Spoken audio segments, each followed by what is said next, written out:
আসসালামু আলাইকুম, welcome back to my channel তাসমিনের রান্নাঘর। সবাই কেমন আছেন? আলহামদুলিল্লাহ, আমি ভালো আছি। আজকের রেসিপি কাঁচা কাঁঠাল দিয়ে মুরগির মাংস রান্না। অনেকে অনেকভাবে কাঁচা কাঁঠাল রান্না করে থাকেন। আজকে আমি মুরগির মাংস দিয়ে কিভাবে রান্না করি তাই শেয়ার করছি আপনাদের সাথে। তাহলে চলুন দেখি কিভাবে রান্না করি। এখানে হাফ কেজি মুরগির মাংস নিয়েছি। মুরগির মাংস বলতে মুরগির পা, পাখনা, মাথা এগুলি নিয়েছি। এক বাটি কাঁঠাল কেটে নিয়েছি। কাঁঠাল আপনারা যার যতটুকু প্রয়োজন অনুযায়ী নিতে পারেন। নিয়েছি এখানে 4-5টা এলাচ, 3 টুকরা দারচিনি, 2টা তেজপাতা, 1 কাপ পেঁয়াজ কুচি, 1.5 চা চামচ লাল মরিচের গুঁড়া, 1 চা চামচ ধনিয়ার গুঁড়া, 1 চা চামচ জিরা বাটা, 1 চা চামচ হলুদের গুঁড়া, স্বাদ মতো লবণ, 1.5 চা চামচ আদা বাটা, 1.5 চা চামচ রসুন বাটা। কাঁচা কাঁঠাল দিয়ে মুরগির মাংস রান্না করার জন্য চুলায় একটা পাতিল বসিয়ে দিলাম। দিয়ে দিচ্ছি 1 কাপের মতো রান্নার তেল। তেল হালকা গরম হয়ে আসলে দিয়ে দিলাম আস্ত গরম মশলা। গরম মশলা 10 সেকেন্ডের মতো ভেজে নিয়েছি। এবার দিয়ে দিচ্ছি পেঁয়াজ কুচি।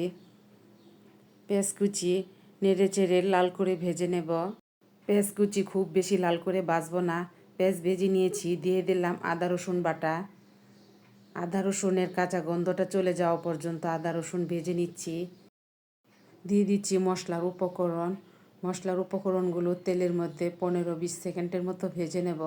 এতে করে তরকারির খুব ভালো একটা কালার আসে। হাফ কাপের মতো পানি দিয়ে দিলাম যাতে করে মশলাগুলো পুড়ে না যায়। এবার মশলাগুলো ভালোভাবে কষিয়ে নেব। চুলার আঁচ হাই রেখে ঢাকনা দিয়ে ডেকে 3-4 মিনিট মশলাটা কষিয়ে নিচ্ছি। মশলা ভালোভাবে কষিয়ে নিয়েছি। মশলা থেকে তেল ছেড়ে দিয়েছে। এবার দিয়ে দিচ্ছি মাংস। চুলার জাল মাঝারি রেখে মশলার সাথে মাংস ভালোভাবে মিশিয়ে নিচ্ছি। মাংস মশলার সাথে ভালোভাবে মিশিয়ে নিয়েছি। এবার ঢাকনা দিয়ে ডেকে 2-3 মিনিট মাংসটা কষিয়ে নেব। চুলার জাল মাঝারি থাকবে। মাংস থেকে পানি উঠেছে, ওই পানি দিয়ে এই মাংসটা ভালোভাবে কষিয়ে নেব। মাংস ভালোভাবে কষিয়ে নিয়েছি। দিয়ে দিচ্ছি কাঁচা কাঁঠাল। কাঁঠাল মাংসের সাথে খুব ভালোভাবে নেড়ে মিশিয়ে নিয়েছি। এবার ঢাকনা দিয়ে ডেকে মিডিয়াম টু লো আঁচে 2-3 মিনিট কাঁঠাল কষিয়ে নিচ্ছি। কাঁঠাল আরও ভালোভাবে কষানোর জন্য দিয়ে দিলাম অল্প পানি। হাফ কাপের মতো পানি দিয়ে দিলাম। পানি দিয়ে নেড়ে ভালোভাবে মিশিয়ে মিডিয়াম টু লো আঁচে আরও 5-6 মিনিট কষিয়ে নেব। কাঁঠাল ভালোভাবে কষানোর জন্য ঢাকনা দিয়ে ডেকে দিলাম।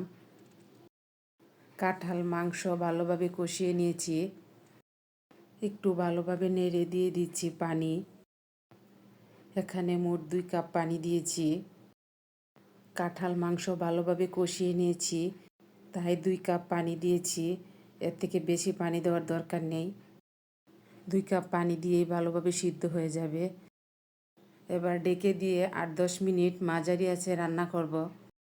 মাঝখানে একবার ঢাকনা উঠিয়ে ভালোভাবে নেড়ে দিয়ে ঢাকনা দিয়ে আবারও ডেকে দিলাম। মাংস রান্না শেষের দিকে। কাঁঠাল ভালোভাবে সিদ্ধ করে নিয়েছি। কাঁচা কাঁঠাল দিয়ে মুরগির মাংস রান্না হয়ে গেছে। এরকম মাখো মাখো থাকলে ভালো লাগে। এর থেকে বেশি ঝোল শুকাবো না। এবার নামিয়ে পরিবেশন করে নিচ্ছি। কাঁচা কাঁঠাল বা কাঁঠালের এঁচড় দিয়ে মুরগির মাংস রান্নার রেসিপিটা আশা করি আজকে আপনাদের সবার কাছে ভালো লাগবে। ভালো লাগলে আমার চ্যানেলটিকে সাবস্ক্রাইব করে দিবেন, পেজে লাইক দিবেন, যারা ফেসবুক পেজ থেকে দেখছেন ফলো দিয়ে দিবেন, বন্ধুদের সাথে শেয়ার করবেন। সবাই খুব ভালো থাকবেন। সবাই আমার পরিবারের জন্য দোয়া করবেন। পরবর্তীতে নিয়ে আসবো অন্য কোনো নতুন রেসিপি। আজ এ পর্যন্তই। আল্লাহ হাফেজ।